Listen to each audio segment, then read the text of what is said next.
Novo Nordisk, a global leader in the prevention and treatment of diabetes, obesity, and other chronic conditions, signed a Memorandum of Understanding with Taiwan's National Health Research Institutes and Kaohsiung Medical University. As part of this strategic collaboration, they also jointly released the white paper on managing risk factors for dementia, aiming to encourage early intervention and comprehensive risk management. Through this partnership, they hope to tackle pressing public health challenges, improve chronic disease management, and accelerate research efforts. We started the collaboration last year in 2024, and again with very much the same mission in mind. If we are together to really address the increasing public health burden of chronic diseases, that includes diabetes, obesity, dementia, then we simply have to work together. And I think there really is a recognition that the thing that can make the biggest difference is really early intervention and preferably also prevention, because that's really where we can add the most life to years and years to life. Last year, we signed an agreement with Novo Nordisk with the aim of fostering public-private collaboration.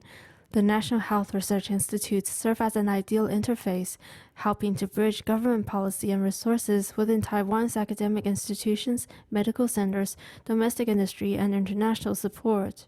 According to a 2023 survey by the Ministry of Health and Welfare, nearly 8% of Taiwanese aged 65 and older live with dementia.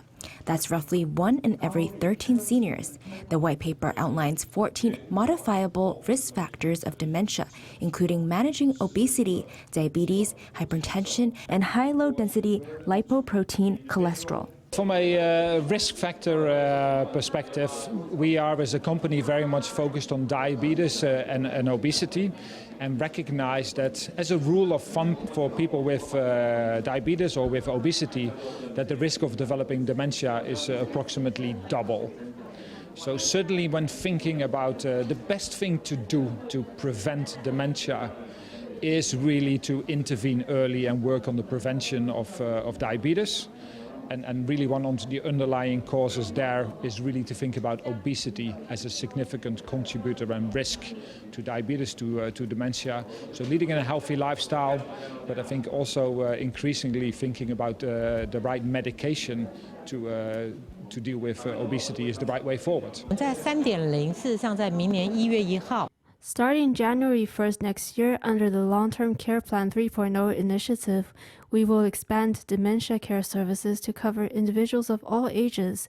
This approach comes from the recognition that younger individuals with early onset dementia often still possess work capabilities and bear significant financial responsibilities for their families. Without proper support following a diagnosis, the burden can overwhelm the entire family. By broadening the scope to include all age groups, Long-Term Care Plan 3.0 aims to identify and assist dementia patients, especially younger ones, as early as possible. Under the current regulations, eligible recipients of government-subsidized long-term care services in Taiwan include people aged 65 and older, Indigenous people aged 55 and older, individuals with physical or mental disabilities, and those aged 50 and older with dementia. Starting January 1st, 2026, eligibility will be expanded to include people under 50 with dementia who are also disabled, as well as patients in the post-acute care program. FTV reporter Stephany Yang and Zhang Zhikai in Taipei.